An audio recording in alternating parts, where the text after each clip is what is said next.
Solidarité TV vous présente toute l'actu sociale solidaire belge servie sur un podcast.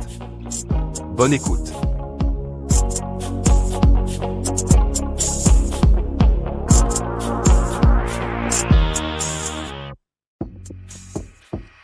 Nous partons à la rencontre de Yves Dorme qui est réalisateur et professeur à l'INSAS à Bruxelles. Il n'en est pas à son coup d'essai, paroles intimes, dialogue avec le cancer. Donnez la parole à des personnes traversant l'épreuve du cancer, le prix du pain, suivez le quotidien de femmes et d'hommes vivant la pauvreté ou la précarité. Aujourd'hui s'appauvrir, un documentaire filmé et réalisé en pleine crise du Covid.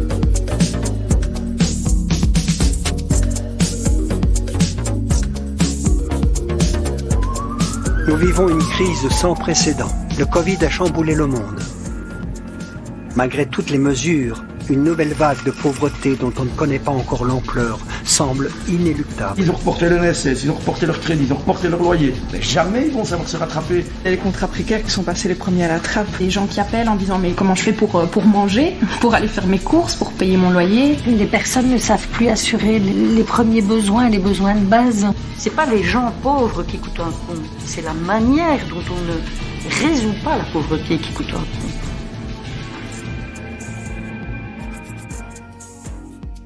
Alors Yves, s'appauvrir après quelques mois de tournage de documentaire, ça fait quoi?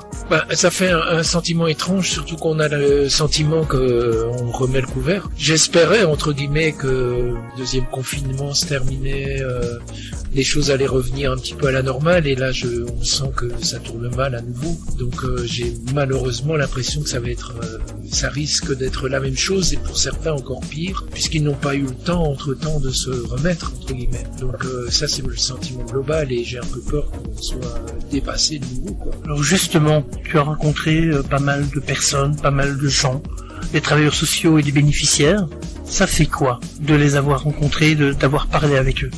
Disons que c'est un double sentiment. Il y a à la fois un sentiment, je dirais presque d'incompréhension, mais parce que quand on aide les gens et qu'on les aide sous le seuil de la pauvreté, ça crée une espèce, je dirais, truc assez bizarre où finalement on a l'impression que l'aide n'est pas vraiment de l'aide, puisque on sait qu'on est sous le seuil de pauvreté, donc on devra encore aider la personne qu'on vient d'aider. Et donc ça, c'est, je dirais, presque intellectuellement étrange, et au niveau du ressenti aussi, parce qu'on sent que c'est pas évident de pouvoir, de chaque fois pour chaque chose devoir se relancer pour des aides qui sont parfois, je vais pas dire ridicules, parce que pour la personne ce n'est pas ridicule, mais quand on voit les sommes parfois engagées et le temps demandé pour obtenir l'aide, on se dit mais ça ne va pas. Alors tu as rencontré des travailleurs sociaux, tu as rencontré des directeurs d'associations, tu as rencontré la ministre de l'intégration sociale. Est-ce que le dialogue entre tous ces acteurs passe bien suite à cette crise du Covid? J'ai difficile à répondre à la question parce qu'en fait j'ai été les voir personne à personne. Je sais aussi que pendant la période Covid il y a quand même eu et d'ailleurs un président de CPS le dit clairement, c'est qu'ils ont été soutenus. Donc ça veut dire que quand même ils ont été écoutés, que la ministre aussi a été a défendu entre guillemets les CPS aussi par rapport au budget globaux d'aide pour le Covid. Donc ça c'est quand même quelque chose qui était là. Donc à ce niveau-là, je pense qu'effectivement on peut dire qu'il y a eu au moins une compréhension de ce qui allait se passer. Alors à partir de là, il y a toute la difficulté d'arriver aussi. C'est très difficile de se dire comment les choses auraient pu se passer. Parce que je pense que tout le monde aussi a été dépassé. C'est-à-dire que quand on dit aux assistants sociaux, maintenant vous rentrez chez vous et vous télétravaillez, on se rend bien compte que ça pouvait pas bien se passer tout de suite. Et donc malheureusement, comme d'habitude, ceux qui font les frais, ça a été les personnes qui étaient en demande par rapport aux institutions, qui ne fonctionnaient plus normalement, que ça soit les syndicats, alors même qui doivent délivrer des papiers, la mutuelle, etc. Et donc là, quand même, il faut dire les choses comme ça, on se doutait que ça allait pas bien se passer tout de suite. Alors maintenant, je ne sais pas si les choses se sont régulées un peu, je ne suis pas... mais je pense qu'il y a eu un vrai temps d'adaptation vraiment très dur, Et je crois encore maintenant, je crois aussi qu'il y a encore plus, télétravail, mais même, puisqu'on parlait de cette vague de pauvreté qui allait arriver, donc je me suis dit, mais il faut faire un film maintenant. Parce que sinon, on n'aura pas de trace de ce moment qui est quand même assez... c'est quand même un bouleversement, quoi. Et puis, au niveau des gens impactés, c'était énorme. Donc, je trouvais qu'il fallait vraiment faire un film. Et donc, la difficulté, c'est que effectivement, il y avait le télétravail, je pouvais pas filmer. Les gens étaient tout seuls dans leur bureau, donc il a fallu que ça soit moi en fait qui me déplace dans tous les lieux. Et donc voilà, à part ça a démarré comme ça, quoi. Je me suis dit il faut y aller. Les questions, elles étaient simples en fait. Puisque on se disait oui, est-ce que la vague aura lieu? Oui. Non. Est-ce que qui va être impacté? Qu'est-ce qui va se passer pour eux? Enfin bon, voilà. Et donc j'ai simplement suivi un peu ces questions toutes simples, et d'essayer de voir ce qui se passait réellement, quoi. Est-ce que faire un tel documentaire dans une situation dramatique, ça marque un homme? Disons que ce qu'il y a, c'est que j'ai un passé de documentaire avec que des choses un peu compliquées, donc disons que pour moi, en tant que réalisateur, alors à ce moment-là, moi j'ai besoin d'aller dans des endroits en fait où je sens une nécessité d'être. Et je trouve que simplement aussi parce que quand on parle de pauvreté, en fait, globalement dans les médias, je la vois pas. On en parle, mais je la vois très peu. C'est pas que je la vois pas du tout, mais on voit toujours les mêmes images, on voit toujours le SDF. Et alors on a des petits portraits de personnes qui sont dans la difficulté, mais on n'a pas quelque chose où on va plus loin, quoi. On essaye de voir, de comprendre, bon voilà. Et donc c'est un peu vers ça que moi je me dirigeais en tout cas pour ce film. Alors justement, la pauvreté, on ne la voit pas. On peut dire que la pauvreté est invisible. En fait, je crois qu'elle est totalement visible. C'est simplement que les gens, quand on est dans un univers, on ne va pas dans l'autre. C'est-à-dire quand on voit son propre univers. C'est-à-dire si on fait la carte, moi ce que j'essaye souvent de me dire, c'est j'essaye d'étudier ma carte géographique. C'est-à-dire je suis là, tiens, où est-ce que j'ai été, où est-ce que je suis allé, où je suis allé, dans quel lieu je suis allé.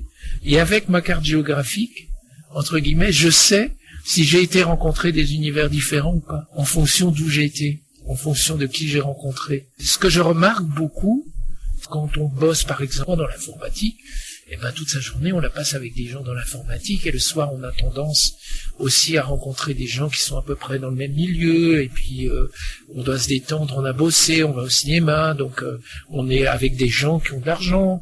On va au restaurant, donc on est avec des gens qui peuvent se payer le resto. Et on va faire du sport dans une salle qu'on s'est payé. On vit, entre guillemets, dans un univers qui est celui-là. C'est même pas une critique, c'est une simple constatation. Je trouve que c'est normal qu'on aille se reposer, manger un bout. C'est ce que tout le monde a envie de faire, quoi. Enfin, je pense que c'est ça qui est complexe. C'est d'arriver, en fait, à se dire, oui, mais attends, moi je vais consacrer un moment à briser cette configuration dans laquelle je suis. Il faut aller voir ailleurs.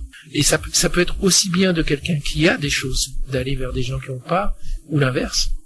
C'est-à-dire des gens qui n'ont pas, qui vont vers des gens qui ont. Moi, j'ai toujours été surpris, et c'est parce qu'on joue beaucoup sur la honte, etc. Mais si je me balade dans Bruxelles et que je vois une galerie avec des peintures, et la porte est ouverte, on peut y rentrer. Et donc, il y a aussi tout un truc où est-ce que moi, je vais aller vers l'univers de l'autre ou pas. Et je trouve c'est assez confrontant en fait une fois qu'on regarde un peu les choses. C'est-à-dire il y a aussi des esthétiques. Quand je suis pauvre, je vais dans des magasins. Il faut voir dans quelles couleurs sont les magasins. C'est des couleurs criardes, des couleurs primaires. Le monde culturel est plus dans le noir, dans le gris, dans le blanc. Le monde, je dirais, huclois est plus dans l'abricot, les couleurs un peu pastel entre les deux. Et donc il y a des reconnaissances comme ça au coup d'œil. Je suis de ton univers, tu es pas de mon univers. Ça, j'insiste, c'est vraiment partout. Je veux dire, un riche va regarder un pauvre peut-être avec mépris, il va voir tout de suite, mais le pauvre va voir aussi à l'inverse. Et donc, c'est d'arriver à briser ça, à passer au-dessus de ce genre de choses, quoi, de considération. Et je sais que c'est compliqué. sortir de son cercle de confort. Et c'est difficile dans les deux sens. C'est-à-dire quand on est pauvre, aller dans une association et demander de l'aide, c'est sortir de son confort quelque part. Quand je dis confort, c'est un mot, c'est sortir de sa bulle. Créer autour de soi un truc où on peut se sentir quand même si la situation est affreuse, mais avec des règles qu'on connaît, avec quelque chose qu'on maîtrise un minimum. Alors pour terminer cet entretien, si tu devais parler de s'appauvrir en 40 secondes, tu dirais quoi? Je dirais d'abord, que c'est un film qui essaye de traverser les univers et les forces en présence. C'est-à-dire, on entend quelqu'un qui est dans la difficulté, on passe par des associations, par les institutions, par les CPS, et donc justement de faire une traversée, je dirais, dans le monde, pas de la pauvreté, mais de la gestion de la pauvreté.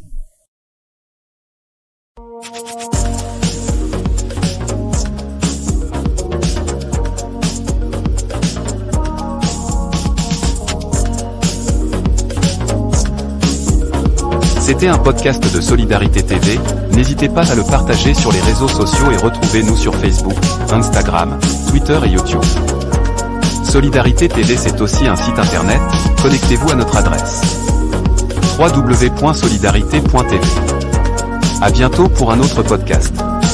Solidarité TV, Rome en Rome, et Belgique Info SDF font partie de l'association Solidarité sur le bitume, avec le soutien de l'ADAS et du Front commun des SDF.